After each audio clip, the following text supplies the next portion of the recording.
আসসালামু আলাইকুম, সবাই কেমন আছেন? আলহামদুলিল্লাহ অনেক ভালো আছি আপনাদের দোয়ায়। আজ আমি আপনাদের মাঝে শেয়ার করব রেডিমেড থাই স্যুপ রেসিপি। এইখানে আমি এই প্যাকেটটি বাজার থেকে কিনে এনেছি, আর এখানে প্যাকেটের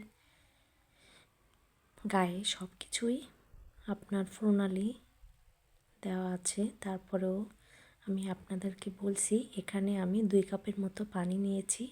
নেওয়ার পরেই আমি রেডিমেড স্যুপটি ঢেলে দিয়েছি। এখানে ছিল আমার ম্যাগি স্যুপ। ম্যাগি স্যুপ খেতে কিন্তু ম্যাগি থাই স্যুপটা খেতে মাশাআল্লাহ অনেক ভালো লাগে।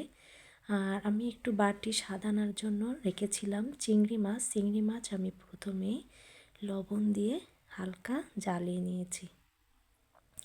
নেওয়ার পরে আমি একটি পাত্রে রেখে দিয়েছি।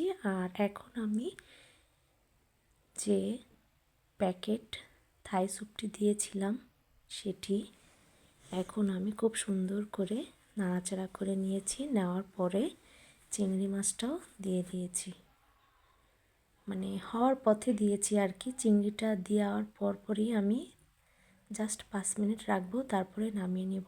আর দিয়েছি স্বাদ মতো কাঁচামরিচ কুচি, আর একটু বাড়তি স্বাদ আনার জন্য আমি দিয়ে দিব লেমন গ্রেস পাতা।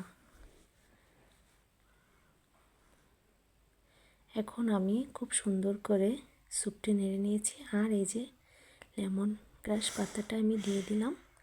দেওয়ার পরে খুব সুন্দর করে আর 2 মিনিট জাল করে নেব। নেওয়ার পরে হয়ে যাবে আমার পারফেক্ট থাই স্যুপ ম্যাগি। খেতে কিন্তু মাশাআল্লাহ অসাধারণ হয়েছে।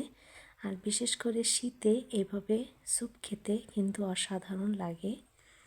আমার তো খুবই ভালো লাগে, জানি না আমার বন্ধুদের কেমন লাগে। অবশ্যই বাজার থেকে রেডিমেড থাই স্যুপ প্যাকেটটি কিনে নিয়ে ট্রাই করবেন। আল্লাহ হাফেজ।